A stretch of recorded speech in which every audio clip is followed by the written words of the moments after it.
Hello दोस्तों, मैं पूजा मेरी YouTube channel power of study पर आप सभी का स्वागत करती हूँ। आई होप आप सभी की स्टडी बहुत अच्छे से चल रही होगी। आज अपनी बात करने वाली है कि मैंने किस तरह से प्री रीड 2022 में 150 में से 121 अंक प्राप्त किए थे और आप भी किस तरह से 120 प्लस अंक प्राप्त कर सकते हैं।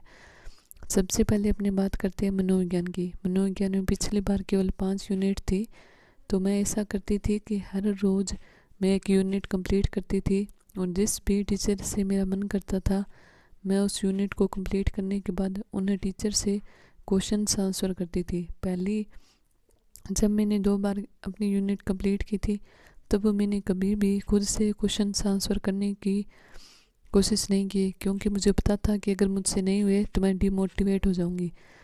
तो इसीलिए मैंने कभी कोशिश नहीं की। जब मैंने 3 से 4 बार अपनी मनोविज्ञान कंप्लीट कर ली फिर मैं क्वेश्चंस करती थी और मुझसे होते भी थे, जिसकी वजह से मुझ में कॉन्फिडेंस बढ़ता गया। और एक बात और, जो ये नए टॉपिक है इनको भी साथ साथ करते जाइए। जैसे आप भी ऐसे कीजिए, जैसे मान लीजिए आज आप एक यूनिट कंप्लीट करते हैं तो उसके साथ एक नया टॉपिक भी कंप्लीट कीजिए। मान लो आपको पहली बार में ऐसे सही ना लगे, साथ साथ क्वेश्चन आंसर की वीडियो देखना, तो दूसरी बार से अब शुरू कर देना। उसके बाद अपनी बात करते हैं पर्यावरण अध्ययन की। तो इसमें राजस्थान जीके है, जनरल साइंस है, ईवीएस अपना एक सब्जेक्ट है जो 3rd से 5th तक होता है, और शिक्षण विधियाँ है। राजस्थान जीके एकदम बेसिक पूछा जाता है। जिस बच्चे ने एकदम बेसिक राजस्थान जीके भी 2-3 बार पढ़ा है तो वह भी क्वेश्चन के ऑप्शन देखकर भी आराम से कर जाएगा। इसके बाद बात करते हैं जनरल साइंस की। जनरल साइंस भी बहुत इजीली पूछी जाती है। जैसे जो 9 प्लेनेट है उनके बारे में पूछा जाता है, एंजाइम के बारे में, प्रोटीन, विटामिन विटामिन मतलब इनकी कमी से होने वाले रोग, विटामिन के रासायनिक नाम, अम्ल क्षार, अंतःस्रावी बहिस्रावी ग्रंथियाँ, पाचन तंत्र, इन सब के बारे में ही मतलब ईजिली जो नॉर्मल क्वेश्चन है वही आते हैं। ईवीएस 3rd से 5th तक की जो बुक है, वैसे तो उसमें बहुत कम मतलब बच्चों के हिसाब से दिया है, पर आपके पास जो भी बुक अवेलेबल है आप उस बुक से पढ़िए, आपका आराम से हो जाएगी। क्योंकि मैंने अपनी पूरी की पूरी मैंने पर्यावरण है, इसमें जितने भी है जैसे राजस्थान जीके, विज्ञान, यह सब मैंने केवल बुक से ही पढ़ा था। उसके बाद बात करते हैं हिंदी की। हिंदी का जो व्याकरण है यह मैंने 9th से 12th तक की जो बुक है मैंने केवल उसी बुक से कंप्लीट किया था। हाँ, 2 टॉपिक ऐसे थे जिनमें मेरे को कन्फ्यूजन हो गया था। वैसे एक ही मान लो उपसर्ग और प्रत्यय। वैसे तो यह बहुत इजी टॉपिक है लेकिन मुझे इनमें पता नहीं क्यों बार बार कन्फ्यूजन हो रहा था। लेकिन जब मैंने एक बार इनकी वीडियो देख ली उसके बाद मुझे कभी कन्फ्यूजन नहीं हुआ था।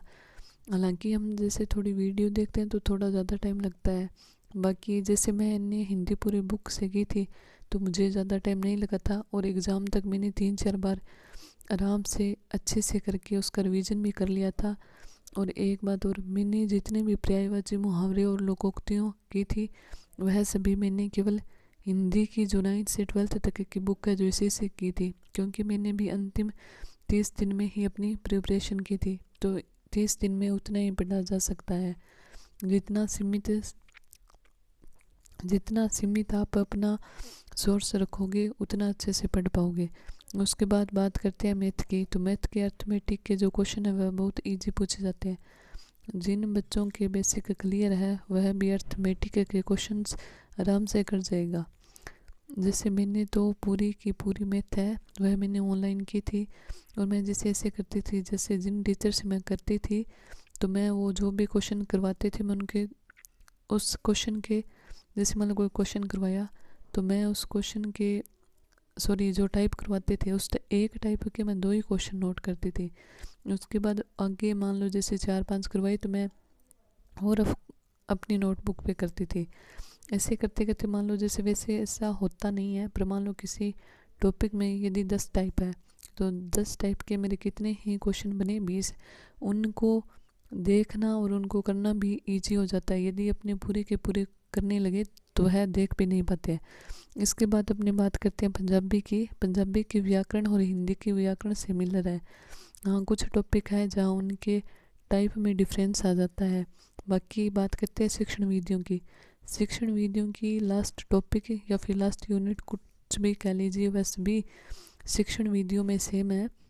वह है मूल्यांकन, आंकलन, अवलोकन, निरीक्षण, उपलब्धि परीक्षण।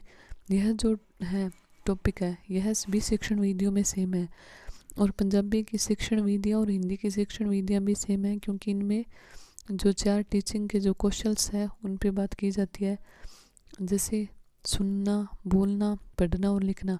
जैसे हिंदी की जो शिक्षण विधियाँ हैं और जो पंजाबी की शिक्षण विधियाँ, यह इन्हीं के इर्द गिर्द है, क्योंकि इनका उद्देश्य ही हिंदी सब्जेक्ट में इन्हीं को सिखाना है, तो इसी पर आधारित है। जो मैथ में जो शिक्षण विधि है वो मैथ सिखाने पर आधारित है, और जो पर्यावरण में शिक्षण विधियाँ है वह प्रयोग आदि पर आधारित है। तो जैसे शिक्षण विधियाँ हैं, तो शिक्षण विधियाँ जैसे आप एक सब्जेक्ट की अच्छे से कर लोगे तो आराम से हो जाएगा। जैसे मैंने सबसे पहले हिंदी की शिक्षण विधियाँ की थी, उसके बाद मुझे समझ आ गया था, मुझे कॉन्सेप्ट समझ आने लगे थे कि छोटे बच्चों के लिए कौन सी शिक्षण विधियाँ हैं, बड़े बच्चों के लिए कौन सी शिक्षण विधियाँ हैं। तो आप भी अपने पहले किसी भी एक सब्जेक्ट की शिक्षण विधियों को अच्छे से कीजिए, उसके बाद दूसरे सब्जेक्ट की कीजिए और देखिए आपको भी आराम से समझ आ जाएगा। बाकी मनोविज्ञान की परिभाषा को रटने की कोशिश मत करना। यदि आपको कोई कीवर्ड्स आप उठा लेते हो किसी परिभाषा में तो आप उसी से करना। थैंक यू दोस्तों, मेरे चैनल को सब्सक्राइब करना, मेरी वीडियो को लाइक करना और ज़्यादा से ज़्यादा दोस्तों तक शेयर करना। Thank you.